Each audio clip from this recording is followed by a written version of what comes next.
اس سورہ کا نام ہے الفاتحہ.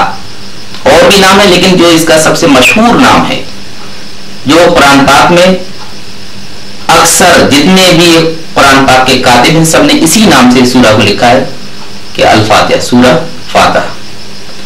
سب سے بڑی غلطی جو اس امت نے اس سورہ کے ساتھ کی, بہت بڑی زیادتی کی, تو وہ یہ کہ اس سورہ کا جو نام تھا اس نام کو کسی اور جگہ منتقل کر دیا.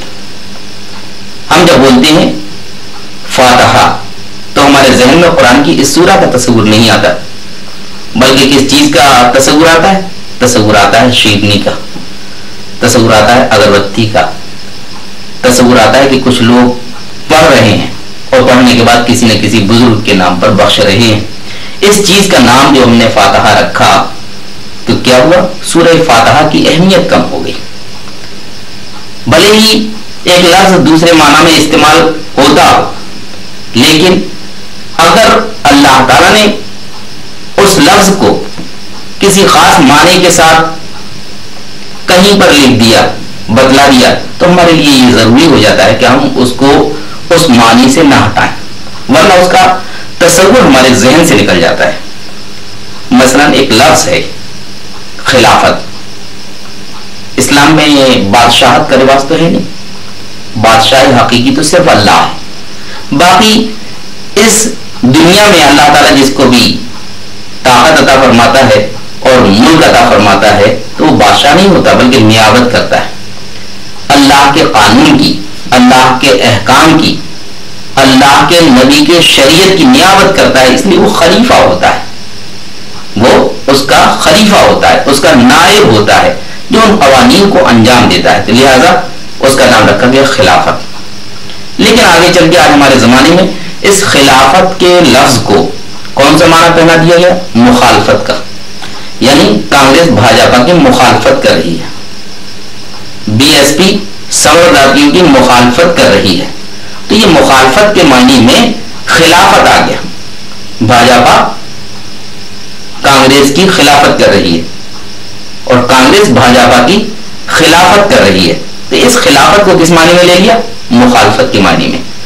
اب ذرا سوچیں کہ بہت سے لوگ جو تاریخ کی کتابوں کو پڑھتے ہیں, جن میں سے کچھ لوگوں نے ہم سے یہ پوچھا کہ حضرت عمر کا جو دور خلافت ہے تو حضرت عمر کے دور میں کس نے کس کی مخالفت کی, کس نے کس کا ودروہ کیا؟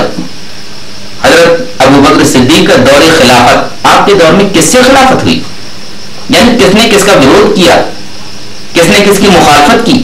وہ خلافت جو شریعت کا ایک خاص جز تھا, بادشاہت جو اسلامی مملکت کی سربراہی کے لیے جو ایک لفظ تھا خلافت کا, خلافت کا نام آتے ہی وہ دور ہمیں یاد آ جانا چاہیے تھا جو صحابہ اکرام کی زندگیوں میں تھا, جس دور میں انہوں نے بادشاہتیں کی خلافت کے نام پر. وہ دور ہمیں یاد آنا چاہیے تھا, وہ نہ یاد آ کر ہمیں مخالفتیں یاد آ گئی.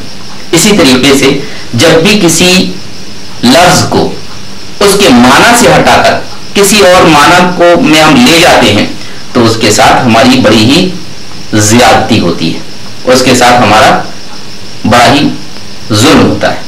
اس لیے سب سے پہلے تو ہم اپنی اس غلطی کا اعتراف کریں کہ اللہ تعالیٰ کی اس سورہ کا نام جو فاتحہ تھا وہ ہم نے کسی اور چیز کو فاتحہ کا نام پہنا دیا. اب ذرا ہم یہ سوچیں کہ یہ فاتحہ آخر نام کیوں رکھا؟ کوئی اور چیز بھی تو رکھ سکتے تھے. یہ تبرک, یہ شیرنی, یہ بزرگوں کے نام, یہ چڑھا, اس کا نام آخر فاتحہ کیوں رکھا؟ قرآن میں تو اس معنی میں کہیں نہیں لیا گیا, احادیث میں بھی اس معنی میں کہیں نہیں لیا گیا. یہ چیز اگر بعد میں جوڑی گئی تو اس کے ساتھ یہی نام کیوں پسند آیا؟ یہ شیطان کی سب چالیں. اسی لیے قرآن پاک جب بھی شروع کرو تو اس لیے اللہ تعالیٰ نے کہا فَإِذَا قَرَأْتُ الْقُرْآنَ فَاسْتَعِذْ بِاللَّهِ, جب بھی قرآن پڑھو تو سب سے پہلے اعوذ باللہ من الشیطان الرجیم, شیطان سے پناہ مانگو کہ شیطان نہ جانے تمہیں کب کہاں بہکا دے, نہ جانے کون سی پٹی پڑھا دے. تو یہ لفظ جو سورہ فاتحہ تھا اس نے کہا کہ اللہ تعالیٰ نے تو یہ کہا ہے کہ جو کام بھی تمہیں شروع کرنا ہے اگر اس میں برکت چاہتے ہو تو اللہ کے نام سے شروع کرو, بسم اللہ الرحمن الرحیم کہو, اللہ کی مدد طلب کرو, اس کی رحمت کا اعتراف کرو اور یہ مانتے ہوئے کرو کہ وہ بڑا ہی رحیم ہے، بڑا ہی مہربان ہے۔ لیکن شیطان نے یہ پٹی پڑھائی، نہیں تم ڈائریکٹ اللہ سے کیسے مانگ لو گے؟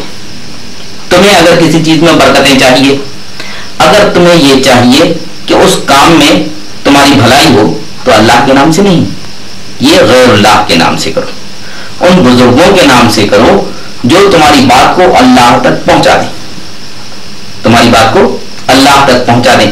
اس شروعات کے لیے انہوں نے نام اس کا فاتحہ دیا، یعنی اللہ تعالیٰ نے تو کہا تھا کہ اللہ کے نام سے شروعات ہو، لیکن انہوں نے کہا نہیں، تمہاری شروعات غیر اللہ کے نام سے ہو۔ فاتحہ کے معنی شروعات، فاتحہ کے معنی کھولنا، فاتحہ کے معنی ابتدا کرنا، تو یہ ہے فاتحہ۔ یعنی فاتحہ ہونا چاہیے تھی اللہ کے نام سے، لیکن فاتحہ ہونے لگی غیر اللہ کے نام سے۔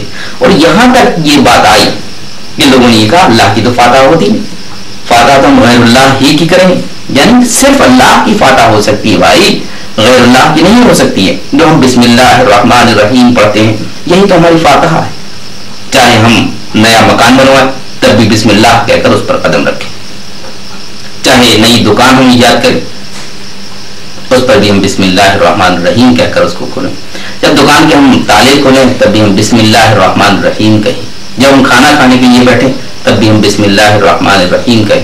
یعنی تمام کام کی فاتحہ یعنی شروعات ہمیں چاہیے کہ ہم اللہ کے نام سے کریں۔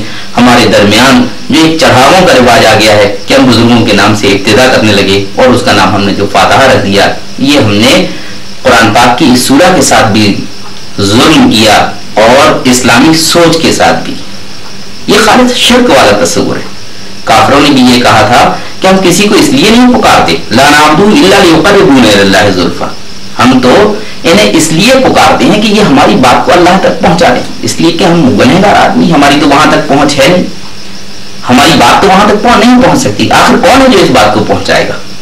تو انہوں نے کہا کہ ہم تو ان لوگوں کو جو اللہ کے مقرب ہیں، جو ولی اللہ ہیں، جنہیں اللہ سے بڑا واسطہ ہے، انہوں نے عبادتیں کر کے وہ مقام بنا لیا ہے کہ اللہ تعالیٰ نے انہیں اپنا دائیں بائیں جگہ دے رکھی ہے، اور ہماری تو وہاں تک پہنچ نہیں۔ اگر یہی سوچ ایک مومن کی ہے تو ایک مومن اور کافر کے درمیان کوئی فرق تو نہ کہلایا۔ اقبال کا ایک شعر یاد آ رہا ہے، کیا مسلمان کے لیے کافی نہیں اس دور میں، کیا مسلمان کے لیے کافی نہیں اس دور میں یہ الہیات کے ترشے ہوئے لات و منات، یعنی یہ الہیات کے ترشے ہوئے لات و منات ہے۔ ایک مومن شخص جسے ہر کام اللہ کے نام سے شروع کرنا چاہیے تھا، وہ غیر اللہ کے جتنے زیادہ نام لے لے، شجرے میں جتنے زیادہ سلسلے بیان کر دے، جتنی زیادہ کڑیاں بیان کر دے، جتنی زیادہ سیڑھیاں بیان کر دے، اللہ تک اس سلسلے کو پہنچانے کے لیے وہ اتنا بڑا بزرگ، وہ اتنا بڑا عالم، وہ اتنا بڑا متقی اور پرہیزگار آدمی، وہ اتنی زیادہ عزت کا حامل، جو جتنے بھی رنگوں کے ساتھ فاتحیں دے سکے۔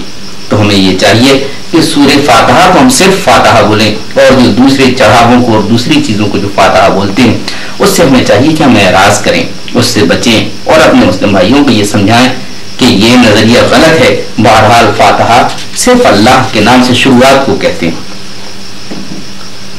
تو سورہ فاتحہ اس کا نام، پھر اس کے بعد